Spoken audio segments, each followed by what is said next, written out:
Agatha Christie, Woman of Mystery. Introduction. Agatha Christie, Woman of Mystery. Many people enjoy reading murder mysteries because they are puzzles.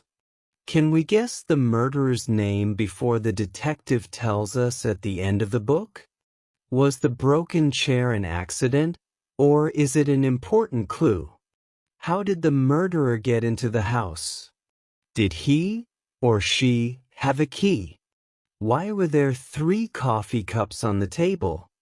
Agatha Christie's murder mysteries are famous all over the world.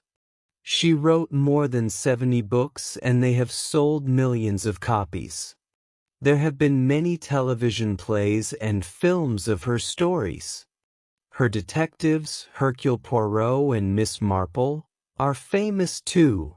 A short round Belgian with a black mustache, and a dear little old lady who sees, hears, and remembers everything. This is a story about Agatha Christie's life. What kind of person was she? How much do we know about her? She was rich, famous, and twice married. And there was a mystery in her life, too.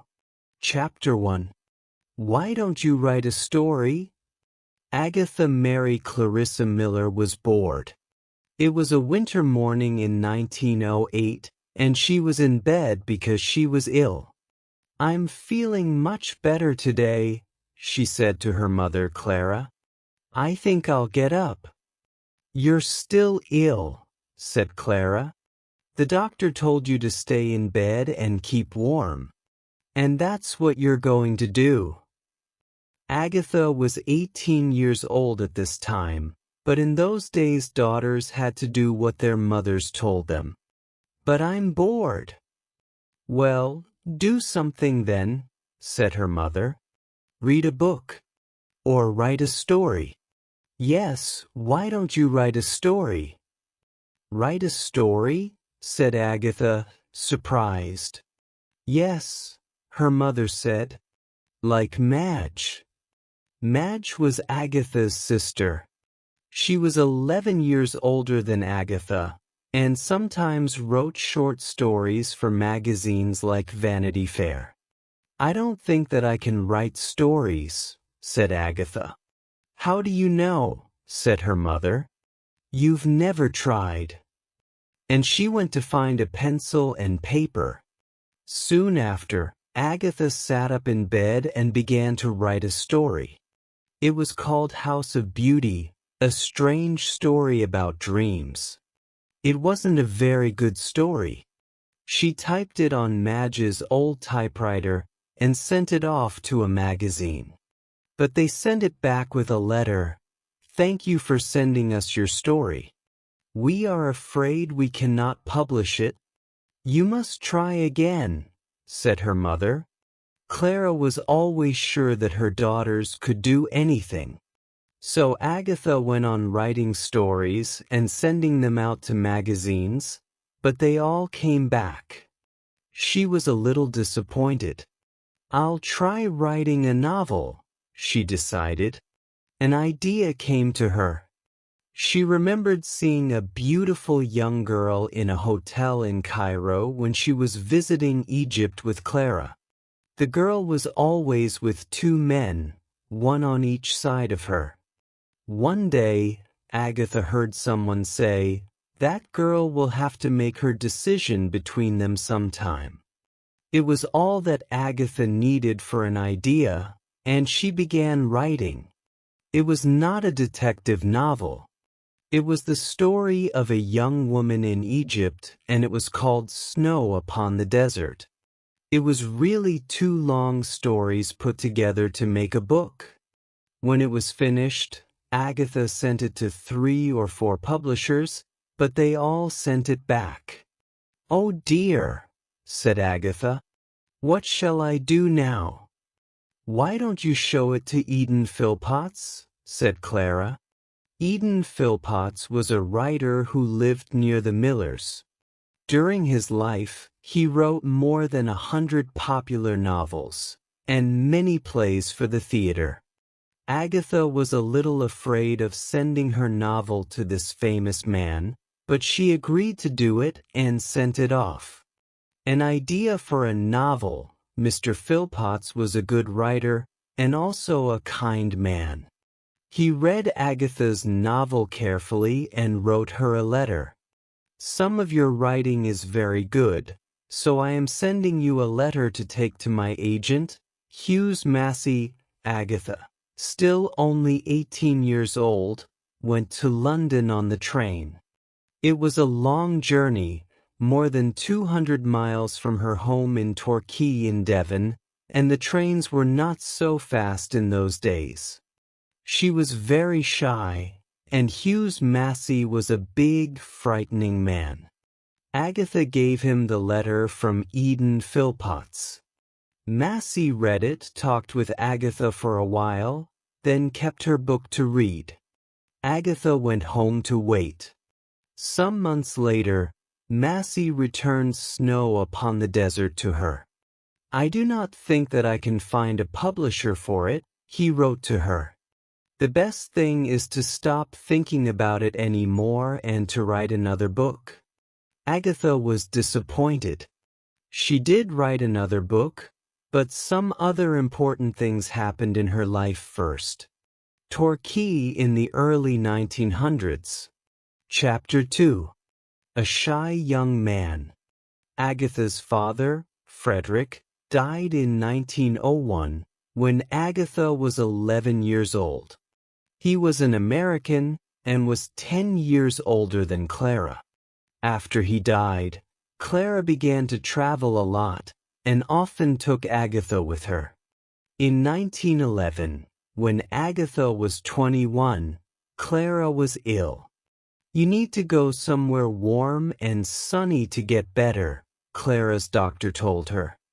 So Clara decided to go to Egypt again, and she took Agatha with her. They stayed in a hotel in Cairo. There were some English soldiers staying near the hotel, and they often came to the hotel dances. Agatha was a shy young woman, but she loved to dance. During her stay in Cairo, she went to 50 dances. She met a lot of exciting young men and had a wonderful time. When she came back to England, she was soon getting invitations to garden parties, tennis parties, dances, and to country houses for the weekend. Then a young army officer called Reggie Lucy came home from Hong Kong. Agatha was a friend of Reggie's 3 sisters and often played tennis with them. But she did not know Reggie. He was a very shy young man who did not go out very much. He liked to play golf but did not like parties or dances. I like to play golf, but I'm not very good at it, Agatha said when she met him. I could help you, said Reggie shyly. He had dark hair and brown eyes. Agatha liked him. So, while Reggie was in England, he and Agatha played golf nearly every day. One very warm day they played golf for a little while. Then Agatha said, "I'm hot, Reggie. Shall we have a rest?" They sat under a tree, out of the sun, and talked. Then, suddenly Reggie said, "I want to marry you, Agatha. Did you know that? Perhaps you did. But you are still very young and—" "No, I'm not," said Agatha. "Not very young. Of course, a pretty girl like you could marry anybody," said Reggie. Reggie and Agatha played golf nearly every day. "I don't think I want to marry anybody," Agatha said. Yes, I think I'd like to marry you." "I have to go back to Hong Kong in 10 days' time," said Reggie, "and I'll be there for 2 years. But when I come back, if there isn't anybody—" "There won't be anybody," said Agatha. So Reggie went back to Hong Kong. Agatha wrote letters to him, and he wrote to her. It was all agreed. When Reggie came home again, they would get married. Chapter 3. Tea at the Railway Station. On October the 12th, 1912, when Agatha was 22, she went to a dance at the home of Lord and Lady Clifford. They lived near Chudley, 12 miles from Torquay, and there were many young people there for Agatha to talk to. During the evening, a young army officer came up to her. "Will you dance with me?" he asked Agatha. "Me?" said Agatha. "Oh, yes, all right." He was tall and good-looking, with friendly blue eyes, and his name was Archibald Christie. Agatha liked him immediately. They danced together many times that evening, and Archie told her his plans. "I want to fly," he said, "and I'm trying to get into the Royal Flying Corps." "How exciting," said Agatha. A week later, she was having tea with some friends at a house opposite Ashfield, her home, when there was a telephone call for her. It was her mother. "Come home, will you, Agatha?" said Clara. "There's a young man here.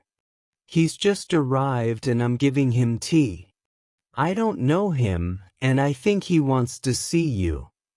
Archibald and Agatha danced together many times that evening. Agatha had to leave her friends and hurry home, so she was not very pleased. But when she got home, she found Archie Christie waiting for her. Agatha, as a young woman, "Hello," he said. "I was in Torquay and I thought that perhaps it would be nice to see you." His face was red and he looked at his shoes. Agatha smiled.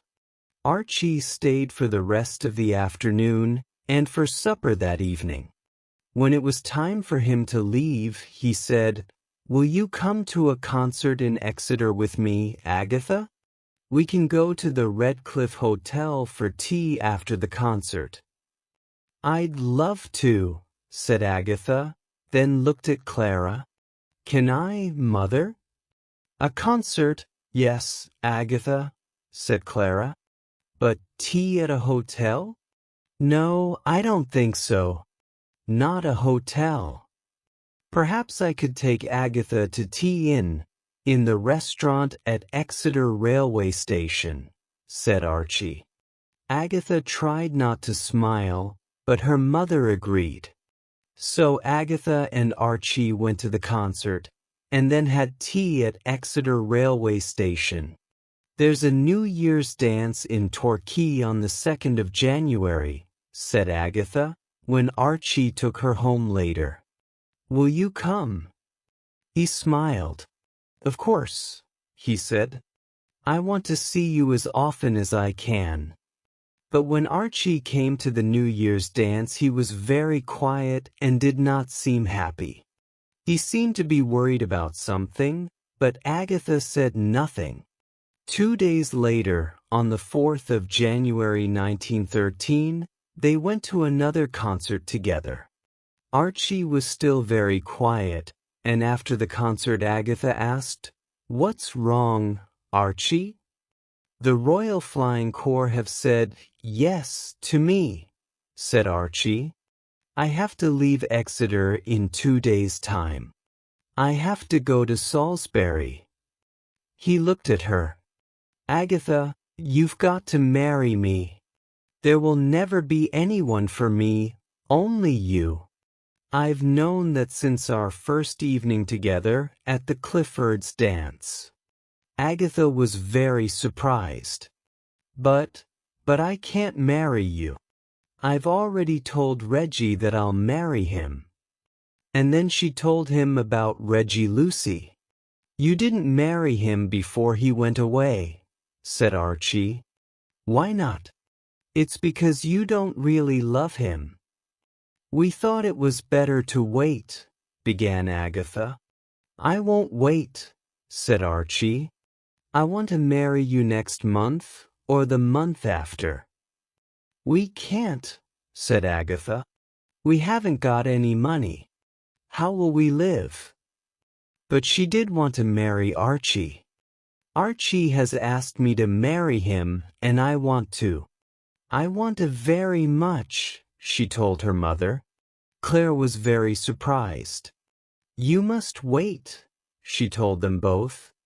I like you, Archie, but you are only 23 years old, and neither of you has any money. So Archie went to Salisbury, and he and Agatha waited. Agatha wrote to Reggie Lucy. It was a difficult letter to write, but Reggie wrote a very kind letter back to her. Don't worry about it, he told her. I understand. In August 1914, England was suddenly at war with Germany. Archie went to France with the Royal Flying Corps, and Agatha went to work as a volunteer nurse at the Torbay Hospital in Torquay. Archie came back to England for 5 days in December, and Agatha went up to London to meet him. Then the two of them went down to Bristol, where Archie's mother lived. They could not wait any longer.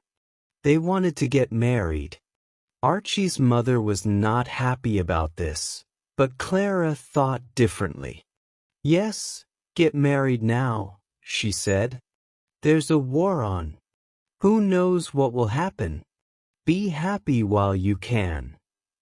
So Agatha and Archie were married at last on the 24th of December 1914. 2 days later, Archie went back to the war, and Agatha did not see him again for 6 months. Archibald Christie. During the summer of 1915, Agatha was ill and could not do any nursing work at the hospital for 3 or 4 weeks. Then, when she returned, she went to work in the hospital dispensary. And here she learned something which was very useful for a writer of detective stories. She learned about poisons. Chapter 4. A detective story. One day, sometime before the war, Agatha was talking with her sister, Madge, about detective stories. They both enjoyed reading this kind of book very much. I'd like to try and write a detective story myself, said Agatha. You couldn't do it, said Madge. They're very difficult to do. I've thought about it. Well, one day I'm going to try, said Agatha. The idea stayed in Agatha's head, and she wanted to show Madge that she could do it. And when, years later, she went to work in the hospital dispensary, she again began to think about writing a detective story. There must be a murder in it, of course, she thought. The questions ran busily around inside her head. But what kind of murder? A death by poisoning? Who will die? Who will the murderer be? And what about a detective? In the hospital dispensary, Agatha learned about poisons. There were some Belgian people living in Torquay who were there because of the war in Belgium. Clara, like everyone in the town, was very kind and helpful to them when they arrived.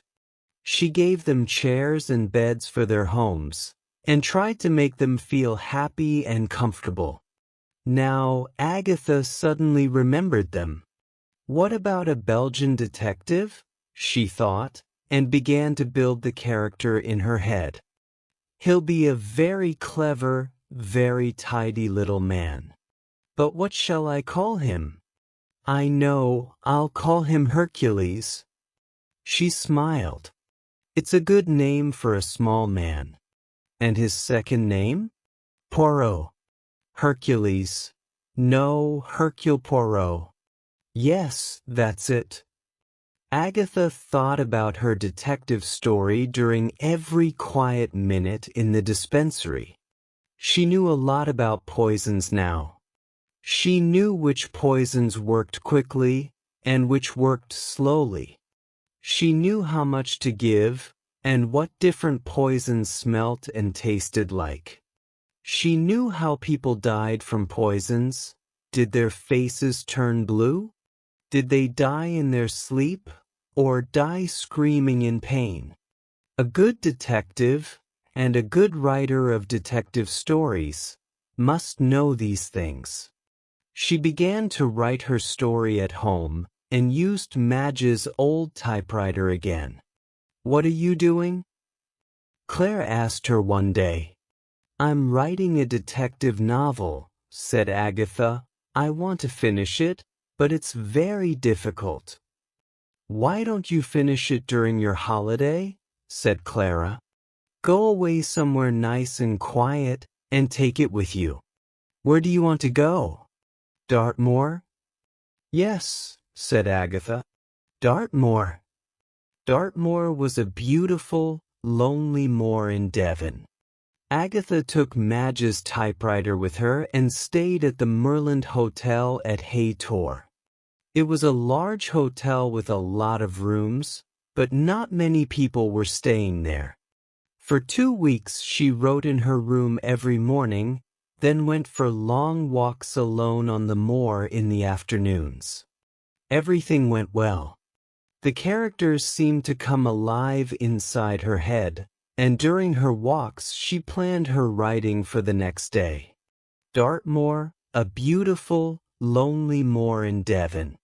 She finished the last half of the book during her holiday, and soon after she sent it to a publisher.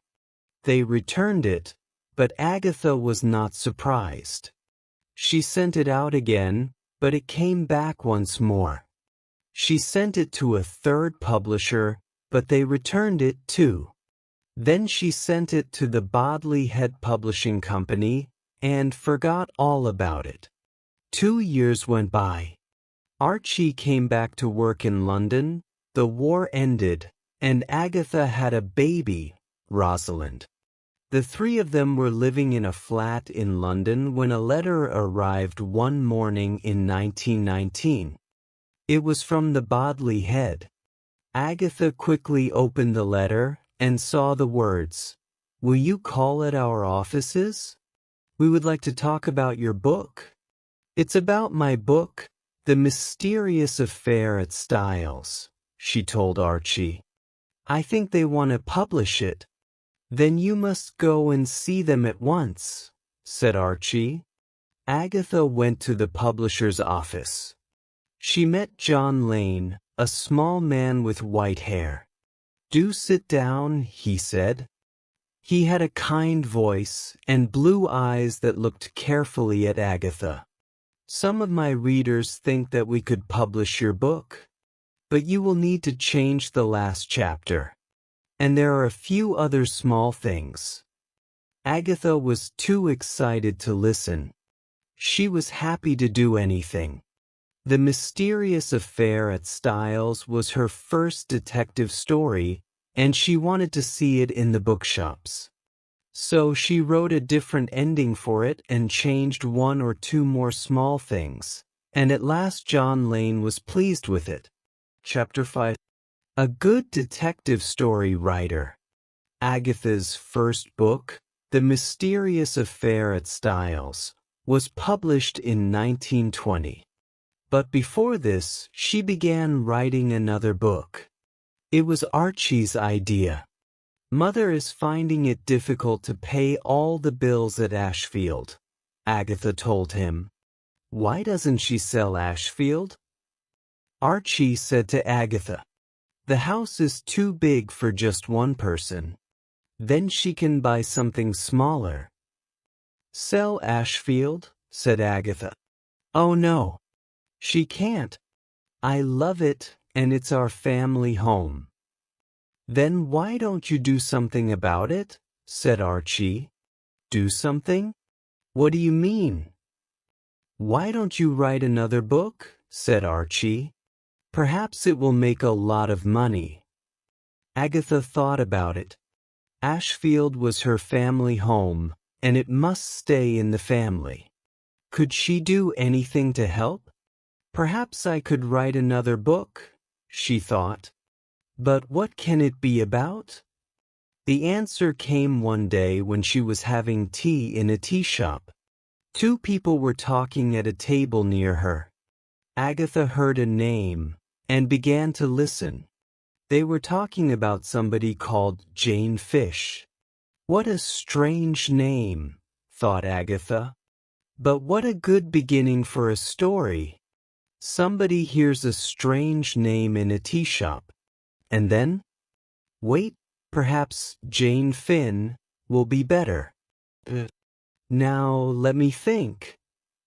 And before Agatha left the tea shop, an idea for a story was running around inside her head. She went home and began it immediately.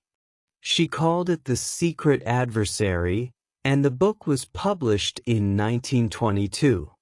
The story did not have the Belgian detective Hercule Poirot in it, but her next book, Murder on the Links, did. Readers loved Poirot. He was a very short, tidy little man with green eyes, black hair, and a beautiful black mustache. And like another famous detective, Sherlock Holmes, he was very, very clever. He was not shy about this, and was always telling other characters in the story just how clever he was. Other books followed, some with Poirot, some without. The Man in the Brown Suit, Poirot Investigates, and The Secret of Chimneys. Hughes Massey, the agent, was helping Agatha now. You need another publisher, he told her. A publisher who will pay you more than the Bodley Head. You're a good detective story writer, Agatha, and your books are beginning to sell well. Hercule Poirot, played by the actor David Suchet. So Massey sent Agatha's next book, The Murder of Roger Ackroyd, to William Collins Publishers. It was an important book for Agatha.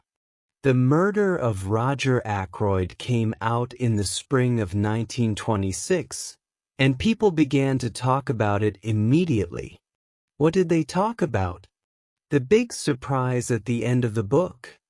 That's cheating, some people said when they got to the end and found out the name of the murderer. No, it's not, said other readers. It's a very clever story. What's the matter with everybody? Agatha said to Archie, I didn't cheat. It's wrong to say that. People must read the story carefully. And she was right. All the clues were there in the story, and a very clever reader could guess the name of the murderer. But most people couldn't. So what was the surprise at the end, and who was the murderer? The only way to find out is to read the book.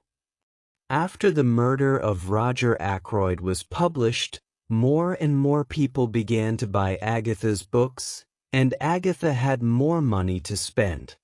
The Christies bought a house at Sunningdale, about 30 miles from London. What shall we call it? Said Agatha. Styles, said Archie, after your first book. And they put a picture of the front cover of the book, The Mysterious Affair at Styles, on the wall. But not long after they moved to Sunningdale, something happened that put Agatha's name on the front pages of every newspaper in England. She disappeared. People think that it happened because she was very unhappy at this time. First, her mother died. And then Agatha found out that Archie was in love with a young woman called Nancy Neal. Chapter 6. Agatha disappears. On the morning of Friday, the 3rd of December 1926, Archie left Styles and went to stay with some friends for the weekend. Nancy Neal was also staying at this house for the weekend. Perhaps Agatha knew this, perhaps she didn't, we can't be sure. Nobody knows what Agatha was thinking late that dark winter evening.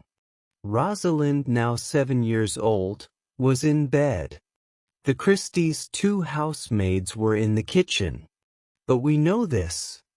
At about 11 o'clock that evening, Agatha went out and drove away in her car. She did not return home that night. On Saturday morning, a woman arrived by taxi at the Hydro Hotel in Harrogate, Yorkshire. The Hydro was one of Harrogate's biggest and best hotels, near the center of the town. "Can I have a room, please?" the woman asked. She was carrying a small suitcase, and she looked very tired.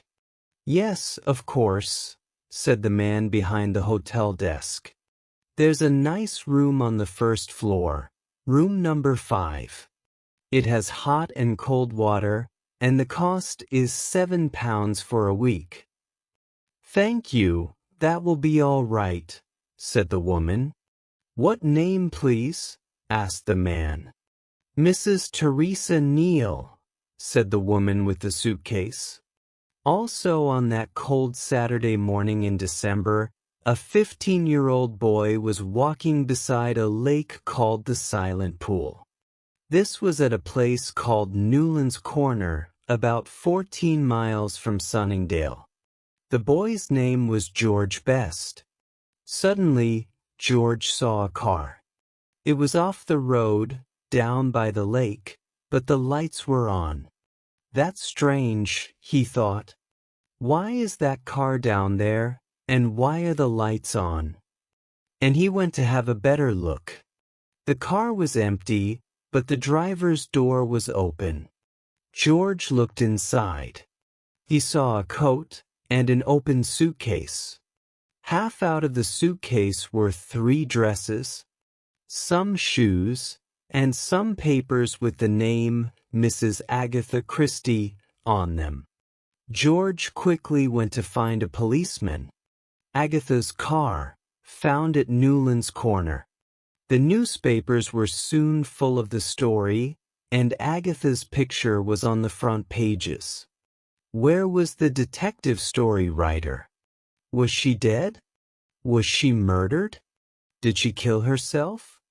The Daily News wanted answers to these questions and said on December the 7th that it would give £100 to the first person with the answers. By the next weekend, hundreds of policemen and thousands of people were looking for her. "Did your wife ever talk about disappearing?" a Daily Mail reporter asked Archie. "Yes," said Archie. "She once told her sister, 'I could disappear any time I wanted to. I would plan it carefully and nobody would find me.' Perhaps this happened. Or perhaps she's ill and can't remember who she is." Did Agatha plan to disappear? Did she change how she looked? On December 11th, the Daily News showed 2 pictures, above, left and right, of Agatha Christie with different hair and wearing glasses. The police asked Archie lots of questions, watched his house, and followed him to his office. "They think I've murdered Agatha," he told a friend. The woman at the Hydro Hotel had breakfast in her room each morning and sat quietly reading in the hotel sitting room in the afternoons. She said, "Good morning," and "Good afternoon" to other people in the hotel, and seemed worried because there were no letters for her. But one of the chambermaids went to see Mrs. Taylor, the wife of the hotel manager. "Mrs. Neal looks like the woman in the Daily Mail picture," said the chambermaid. "You know the one, Agatha Christie." Mrs. Taylor spoke to her husband about it, but they decided to say nothing. They did not want any trouble at the hotel. But 2 more people at the Hydro Hotel were also looking carefully at Mrs. Teresa Neal. Bob Tappan and Bob Leeming played music in the hotel each evening, and both of them watched the quiet woman in the corner of the room and began to think, "I'm sure that Neal woman is Agatha Christie. Bob Tappan said to his friend one evening. "I think you're right," Bob Leeming agreed. "What shall we do about it?" And the next day they went to the police. The police immediately told Agatha's husband, and Archie Christie arrived at the Hydro Hotel at 6:45 p.m. on Tuesday, the 14th of December. When his wife walked out of the sitting room, Archie saw her and went up to her. "Hello, Agatha," he said. She looked at him carefully, but did not seem sure who he was. "Hello," she said. The hotel was soon full of newspaper reporters. Archie told them later, "I don't think that my wife knows who she is. She doesn't know me, and she doesn't know where she is." He and Agatha left the hotel the next day. There were reporters everywhere.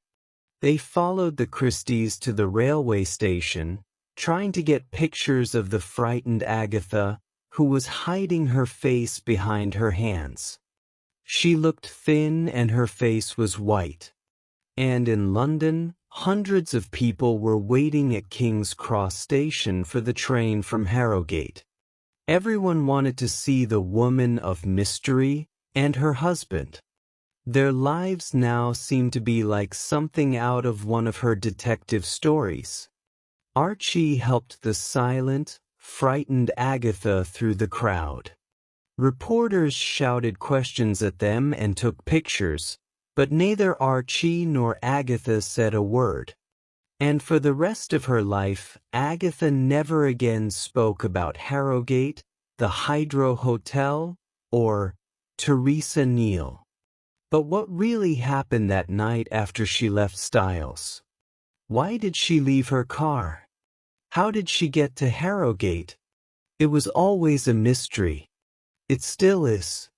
The woman of mystery leaving the hotel in Harrogate.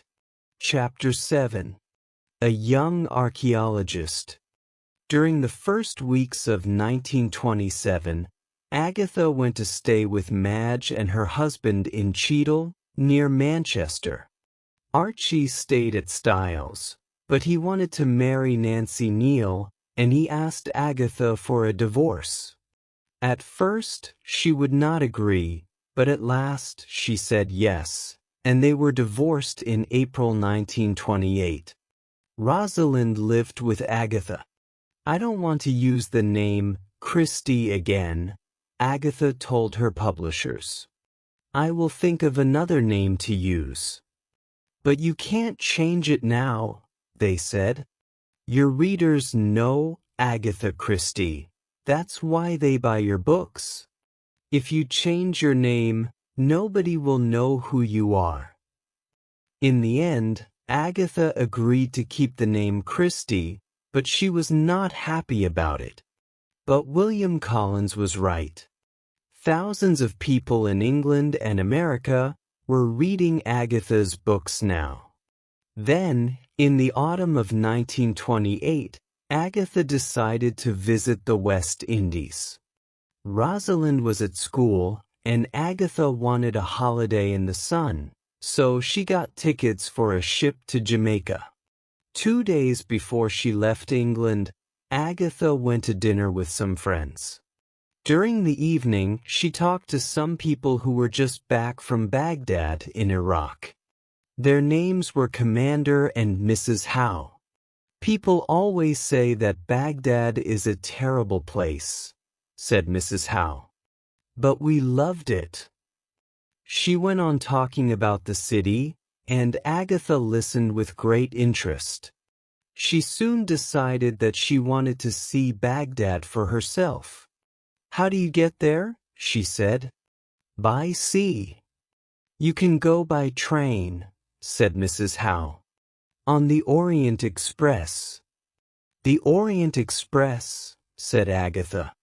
"I've always wanted to ride on that famous train. I'll go to Baghdad, not the West Indies." The Howes were very helpful and wrote down the names of interesting places for Agatha to visit. "And you must go to UR," Commander Howe said.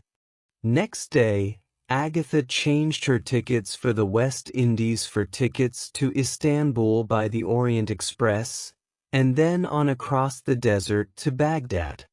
It was an exciting journey for her, traveling alone for the first time. And later it gave her the idea for another of her most famous books, Murder on the Orient Express. While she was staying in Baghdad, she remembered Commander Howe's words, "You must go to UR." A poster for the film Murder on the Orient Express. Archaeology was something that interested Agatha very much, and Leonard Woolley, the archaeologist, and his wife were working at UR. Catherine Woolley was very happy to meet Agatha. "I love your books," she told Agatha. "I've just finished reading The Murder of Roger Ackroyd. It was wonderful." Agatha became the Woolleys' special visitor. She loved UR, and she loved watching the archaeologists. It was slow, tiring work, and they had to dig very carefully. Sometimes they found nothing for hours, and sometimes they found old pots or knives. It was always exciting when one of the workers found something that was thousands of years old. "You must come back again another year," Catherine Woolley said. So Agatha did. She went out in March 1930, the week before the Woolleys planned to come back to England.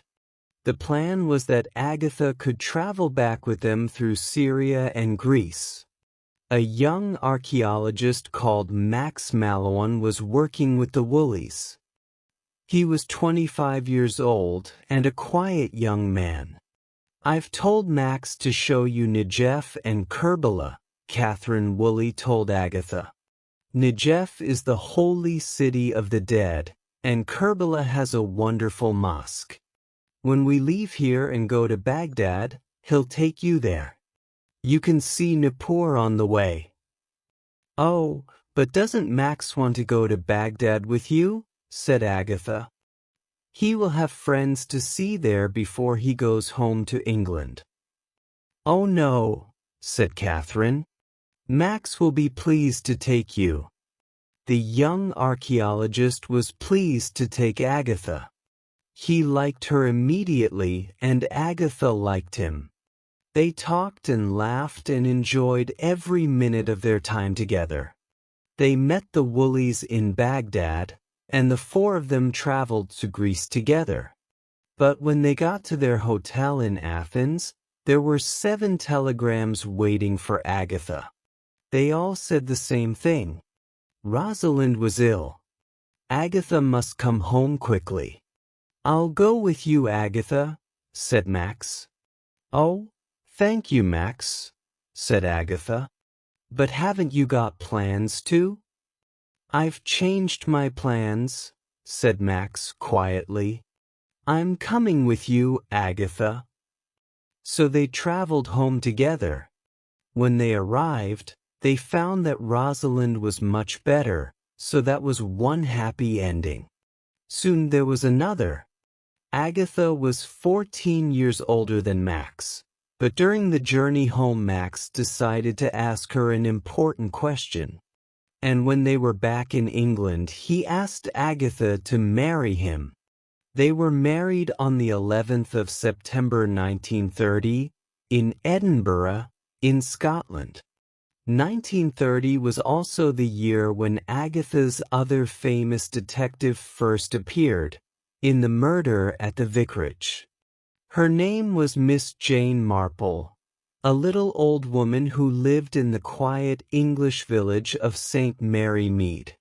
Miss Marple looked like somebody's grandmother, a nice kind woman who enjoyed cooking and gardening. But she also had very good eyes and ears. She saw, heard, and remembered everything: names, faces, the times of trains and buses, the color of a shirt, the sound of a door shutting. And she always found out the name of the murderer before the police did. Max and Agatha at their home in later years. Readers loved the Miss Marple stories, and she was soon as popular as Hercule Poirot. But was she a real person? Where did the idea for the character come from? Where? I can never remember, Agatha always said. Miss Jane Marple, played by the actress Margaret Rutherford. Chapter 8. Dame Agatha. For the next 25 years, Agatha went with Max on all his archaeological journeys. She loved traveling, and those were the happiest years of her life. It was a good time for writing, too. It's nice and quiet, Agatha always said. There's no telephone. And visiting these interesting places gave her ideas for some of her best books: Death on the Nile, Appointment with Death, Murder in Mesopotamia, They Came to Baghdad. She was now one of the most popular detective story writers in the world. One of the many people who enjoyed her books was Queen Mary, the mother of the King of England. One day, in 1946, Agatha had a letter from the British Broadcasting Corporation in London. "They want me to write a play for Queen Mary's 80th birthday," she told Max, "a play for the radio." "Then you must do it," said Max. Agatha's play for radio was called Three Blind Mice. Later, she wrote the play again for a London theatre. This time it was much longer, and she gave it a new name, The Mousetrap. It is a very famous play. It opened in 1952 and has been in one or other of the London theatres ever since then. In 1997, 45 years later, people were still going to see the play. It's a very good murder mystery, of course, but there is another story about the mousetrap, too.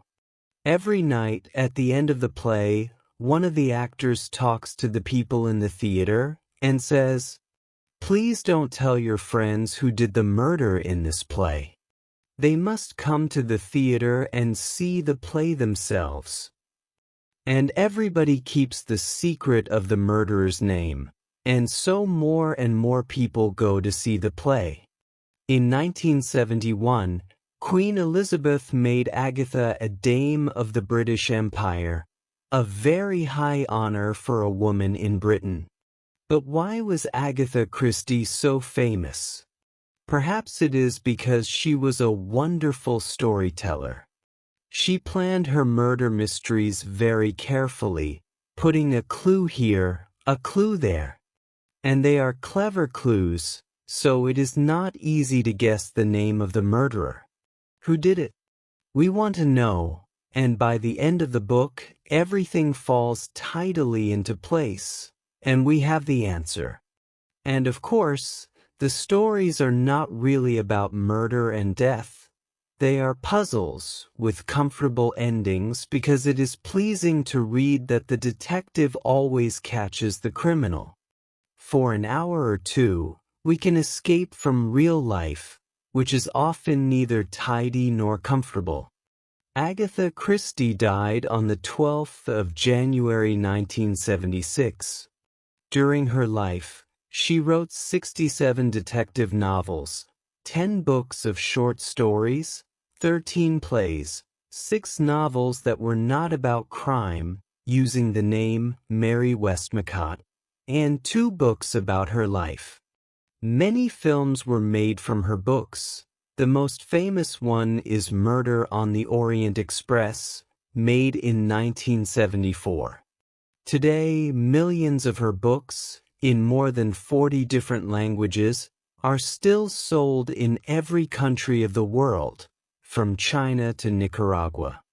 Agatha Christie was, perhaps, the greatest detective story writer of all time. A woman of mystery, both in books and in life. Queen Elizabeth and Dame Agatha in 1974. The end.